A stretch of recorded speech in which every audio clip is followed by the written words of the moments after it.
नाम आपका भी इसी प्रकार लगातार रट रहा होगा और भगवान ने नाम की पुकार के माध्यम से ये सुन लिया।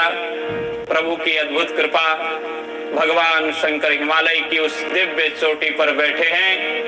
भगवती उमा मैया को यह सुना रहे हैं ये दिव्य कथा, श्री राम कथा, जो समस्त व्यथाओं को मिटा देने वाली है। आइए उस कथा की ओर चलें। भजनों की सरिता ऐसी बह चली है कि सागर तक चले गई। प्रभु श्री राम सागर हैं। उस राम रूपी उस सागर में जो आनंद के सिंधु हैं, जो आनंद सिंधु सुख राशि, जो आनंद सिंधु सुख राशि, जो आनंद सिंधु सुख राशि, सी करते त्रैलोक्य सुपासी,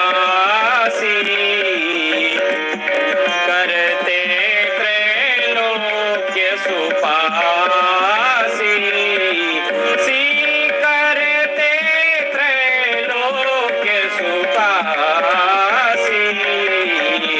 जो आनंद सिंधु सुख राशि, आनंद सिंधु सुख राशि, जाकर नाम लेत एक बारा, जाकर नाम लेत बारा, जाकर नाम लेत एक बारा, जाकर नाम लेत एक बारा, नर उतरही भव सागर पारा, नर उतरही भव सागर पारा, नर उतरही भव सागर पारा, नर उतरही भव सागर पारा। सियावर रामचंद्र भगवान की जय। जिसके नाम को लेने से संसार सागर से जीव पार हो जाता है, उसी के नाम लेने का दिव्य सुअवसर आपको अभी 1 घंटे तक प्राप्त था।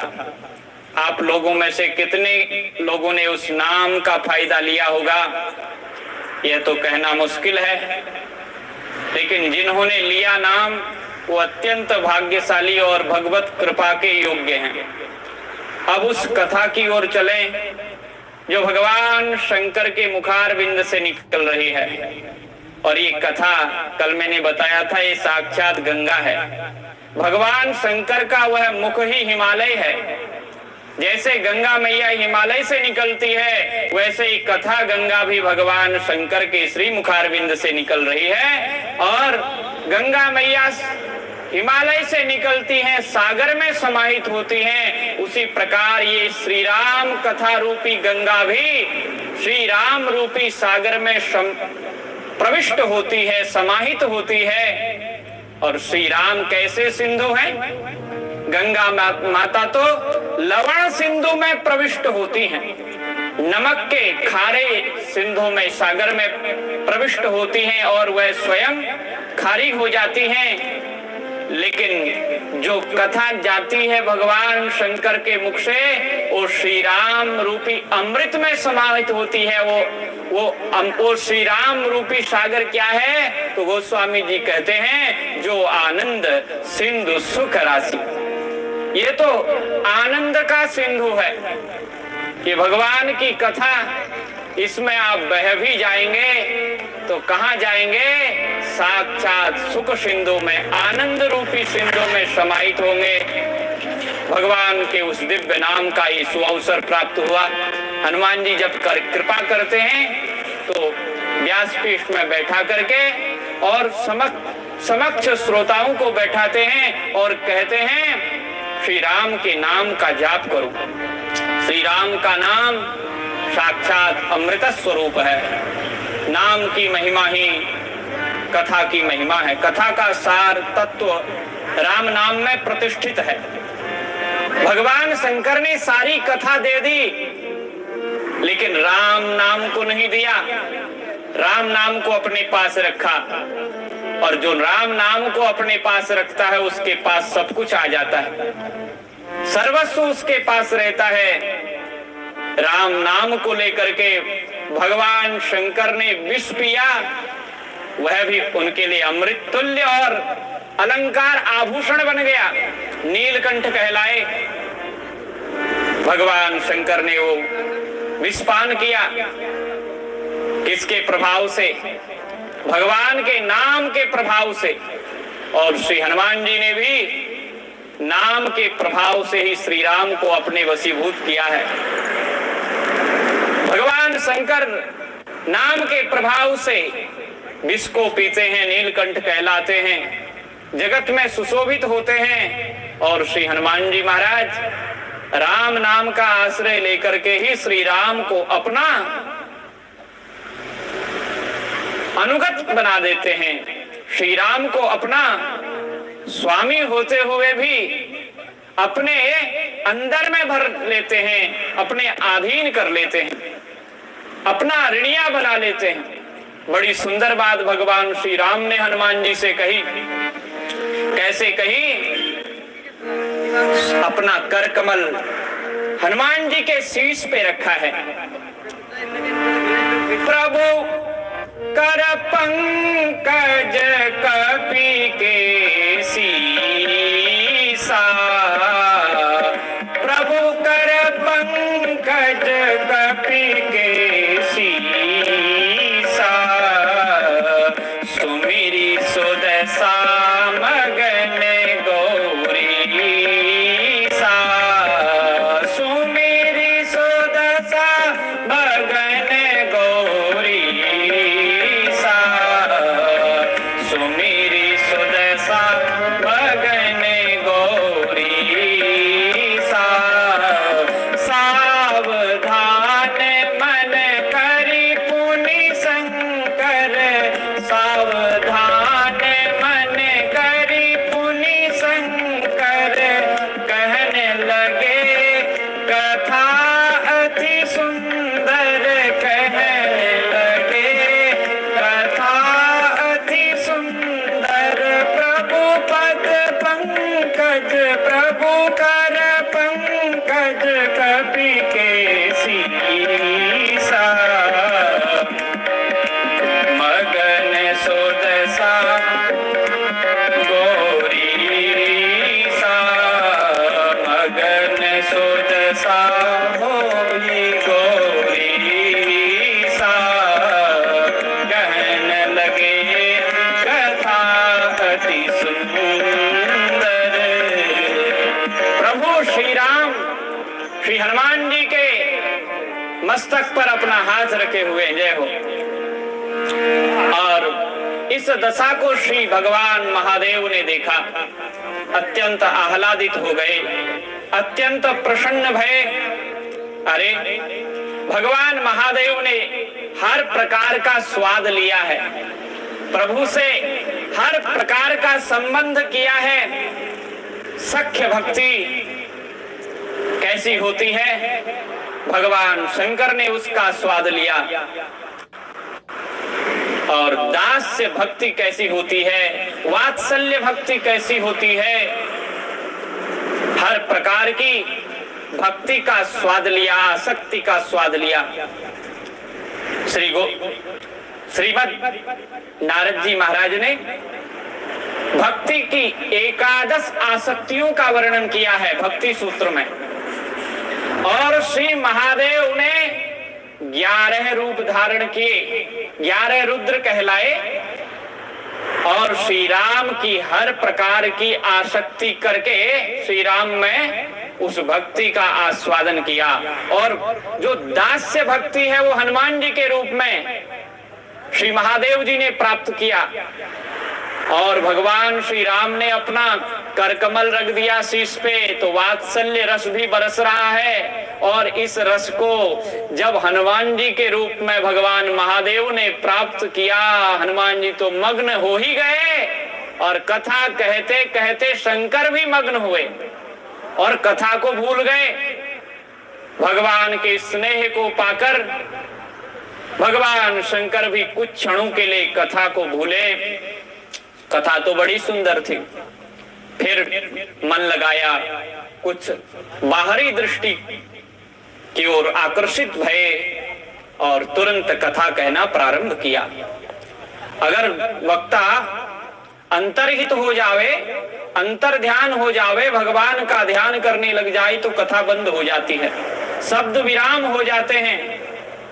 भगवान महादेव आगे को कथा बढ़ाते हुए कहते हैं, भगवती पार्वती आप बहुत बड़ी भक्ता हैं, आप श्री राम के तत्व को जानती हैं, आप तो भगवान श्री राम से अनन्य प्रेम करने वाली हैं। आपने आज अत्यंत आनंद पूर्वक मेरे से प्रश्न किया है कि मुझे भगवान श्री राम के स्वरूप को बताइए, मैं उसे आनंदित होकर के बताता हूं। भगवान श्री राम प्रकाश स्वरूप हैं। यथा प्रकाशो न तु विद्यते रवो ज्योति स्वभावे परमेश्वरे तथा विशुद्ध विज्ञान घने रघुत्तमे अविद्या कथम स्यात् परतः परात्मनि। अरे उन परमात्मा में अविद्या कैसे आएगी, उनमें माया कैसे आएगी? वो तो स्वप्रकाश हैं। कैसे हैं? बोले जैसे सूर्य, जहां सूर्य होता है माताओं वहां अंधकार नहीं होता। सूर्य उदित हुए कि अंधकार भागा। अंधकार और सूर्य की बड़ा कलह होता है, झगड़ा होता है। अब सूर्य को तो पता ही नहीं कि मेरा झगड़ा अंधकार से है, क्योंकि सूर्य जहां जाते हैं वहां अंधकार रहता ही नहीं, अपने आप निकल जाता है। लेकिन अंधकार परेशान हो जाता है। परेशान होकर के एक बार ब्रह्मा जी के पास में गया। ब्रह्मा जी ने पूछा, अंधकार तुम यहाँ क्यों आए हो? अंधकार ने कहा, विधाता आपने ही मुझे पैदा किया, आपने ही सूर्य को प्रकट किया, इसलिए मैं आपसे न्याय मांगना चाहता हूं कि ये सूर्य मुझे कहीं रहने नहीं देता। विधाता जी ने कहा, आप एक दिन सूर्य के साथ आओ तो मैं तुम्हारा समाधान कर दूंगा। अब अंधकार कहां सूर्य के साथ आ सकता है? ऐसा वह दिन आया ही नहीं जिस दिन ब्रह्मा जी को समाधान करना हो, न्याय करना हो, वह दिन ही नहीं आ पाया। कहने का मतलब है माताओं कि अंधकार सूर्य के प्रकाश में नहीं रहता। जहां सूर्य का प्रकाश नहीं होता वहीं अंधकार रहता है। ज्योति स्वभावे परमेश्वरे तथा उसी प्रकार भगवान श्री राम का भी स्वभाव है। जहां राम तहां काम नहीं, जहां राम नहीं काम, तुलसी दो की रही सके, एक रजनी एक घाम। दोनों एक साथ नहीं रह सकते। इसलिए भगवान श्री राम तो विशुद्ध हैं, पवित्र हैं, दिव्यात्मा हैं, उनमें क्षुद्रता कैसे आ सकती है? वो तो ज्ञान स्वरूप हैं, उनमें अज्ञान कैसे हो सकता है? राम में अज्ञान नहीं है। श्री राम को देखने वाली जो हमारी दृष्टि है, उस दृष्टि में ही मोतियाबिंद लग गया है, नेत्र में ही मोतियाबिंद लग गया। अब इस मोतियाबिंद को कैसे दूर किया जाए? तो संत सदगुरु की शरण लेनी पड़ेगी। संत सदगुरु ही वैद्य हैं। गुरु के वचन ही दवा हो जाती है, औषधि है। भगवान महादेव कहते हैं भगवती पार्वती से कि मैं आपको एक सुंदर उपाख्यान सुनाता हूं। अत्र ते कथयिष्यामि रहस्यमपि दुर्लभम, सीताराम मरुत्सूनु संवादम मोक्ष साधनम। आपको मैं एक अत्यंत सुंदर रमणीय कथानक सुनाता हूं। ये बड़ा रहस्य है, इसमें बड़ा दुर्लभ है, हर किसी को नहीं सुनाया जाता। जो अधिकारी होता है, श्रद्धावान होता है, उसी को ये दिव्य कथा सुनाई जाती है। और यदि किसी अनधिकारी को हमने कथा सुनाई भी दी तो निश्चित रूप से हमें भी उस पाप का प्रायश्चित तो करना पड़ेगा। पर अनधिकारी को हम सुनाएंगे तो वो भ्रमित हो जाएगा, वो समझ नहीं पाएगा कथा को। कथा को वही समझेगा माताओं जो दीर्घ काल तक सत्संग करता है। दीर्घ काल तक सत्संग करने वाला ही धीरे धीरे भगवान के रहस्यों को समझता है। और भगवती पार्वती तो चिरकाल से भगवान महादेव का सानिध्य प्राप्त करते हुए इस सत्संग का लाभ लेती रही हैं। इसलिए वो अधिकारी हैं और उनको सीता राम मरुत सोनु संवादम मोक्ष साधकम, जो अत्यंत आत्यंतिक मोक्ष का साधन है, जो श्री हनुमान जी और सीता राम का आपसी संवाद है, उसको भगवान महादेव सुना रहे हैं। भगवान श्री राम 14 वर्ष का वनवास व्यतीत करके आए हैं और राज्य सिंहासन में बैठने के पश्चात एक बार श्री हनुमान जी और भगवती सीता मैया आपस में एक कक्ष में बैठे हुए हैं। हनुमान जी श्री राम के चरणों को पसार रहे हैं। उस समय श्री हनुमान जी श्री राम और भगवती सीता मैया की ओर बड़े दीन भाव से निहार रहे हैं। राम जी ने सोचा ये कुछ चाहते हैं। दृष्ट्वा तदा हनुमंतम प्रांजलिम पुरुतस्थितम कृतकार्यम निराकांक्षम ज्ञानापेक्षम महामतिम। देखा कि श्री राम ने जिसको जो वस्तु दी, उपहार दिया, सबको बहुत अच्छा लगा और उस वस्तु को लेकर के सब अपने अपने स्थानों को पधारे। लेकिन ये हनुमान तो कुछ और ही चाहते थे। जो विद्वान होते हैं, भगवत भक्त होते हैं, सरल स्वभाव के होते हैं, जो समाज के ऊपर अनुग्रह करना चाहते हैं, कुछ बड़ा करने की इच्छा रखते हैं, उन्हें धन संपदा से ही संतोष नहीं होना चाहिए। उन्हें विचारों को समेटना चाहिए, उनको शब्द कोश का संग्रह करना चाहिए। शब्द भी बड़ी औषधि है और शब्द ही बहुत बड़ा घाव करने वाला विष भी है। इसलिए शब्द का प्रयोग ठीक से हो। एक शब्द से हम अपने और मित्रों को इकट्ठा कर सकते हैं और एक ही शब्द के माध्यम से हम अपने चारों ओर शत्रुओं को खड़ा पाएंगे। इसलिए शब्दों को बड़ा संभाल के बोलना चाहिए। जिह्वा मिली है, जिह्वा का उपयोग क्या है? अरे जिह्वा से हम पता नहीं क्या क्या बकते चले जाते हैं। और जिह्वा दी है परमात्मा ने भगवान नाम के लिए, भगवान नाम के लिए जिह्वा दी है। और हम संसार में लगाते हैं, संत कहते हैं इससे बड़ा आश्चर्य क्या है। अरे भगवान का नाम जीव को सुलभ है और जिह्वा भी जीव के वशीभूत है। अगर वश में नहीं होती तो आप किसी को गलत बोलना चाहते हैं और उसको गलत बोलते हैं, इसका मतलब जीव आपके बस में है। आप सामने वाले को गलत बोलना चाहते हैं, इसलिए जिह्वा से कटुवचन बोल रहे हैं। आप किसी को अपने वशीभूत करना चाहते हैं, उससे कुछ स्वार्थ सिद्ध करना चाहते हैं, इसलिए उसकी आप बड़ी सुंदर स्तुति करने लग जाते हैं। इसका मतलब जिह्वा आपके वश में है। और जिसने जीव को जीत लिया माताओं और बहनों, उसने एक बहुत बड़ी विजय हासिल कर ली। संत कहते हैं जिह्वा वश में है और भगवान नाम भी सुलभ है, लेकिन फिर भी जीव नरक की ओर जा रहे हैं। इससे बड़ा आश्चर्य कुछ नहीं हो सकता। सुलभम भगवन् नाम जिह्वा च वशवर्तिनी तथापि नरकं यान्ति किमाश्चर्यमतः परम्। ये इससे बड़ा आश्चर्य क्या हो सकता है। जिह्वा भी बस में, नाम भी सुलभ, और तब भी हम नरक की ओर जा रहे हैं। यातनाएं भोग रहे हैं, कष्ट भोग रहे हैं, बड़े दुखी हैं, व्यथा में पड़े हैं।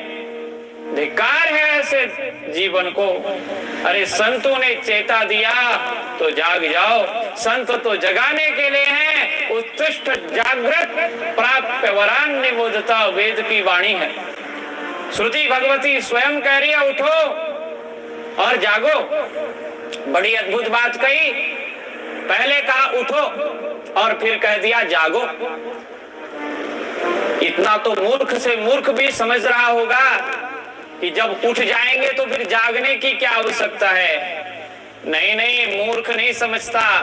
भगवती श्रुति गलत नहीं कह सकती। हम उठने के बाद भी सोए रहते हैं, विचारों से सोए रहते हैं, विचार नहीं करते क्या करना है क्या नहीं करना है। कर्तव्य अकर्तव्य का बोध जब तक नहीं होता तब तक जीव सोया ही रहता है। और इसलिए भगवती श्रुति कहती है उत्तिष्ठ, उठो, और उठने के बाद फिर जागो। और जाग करके प्राप्य वरान निबोधता, जो मानव जीवन का सर्वोत्कृष्ट लक्ष्य है, प्राप्तव्य वस्तु है, उसको प्राप्त करो। और गोस्वामी जी कहते हैं कि जीव किस निंद्रा में सोया रहता है? मोह। कल हमने मोह, शोक और भय 3 शब्द कहे थे आपको। और मोह रूपी निद्रा में हम सोए रहते हैं। गोस्वामी जी ने बड़ा अद्भुत ये दृष्टांत दिया। बड़ा सुंदर कथानक श्री हनुमान लक्ष्मण जी ने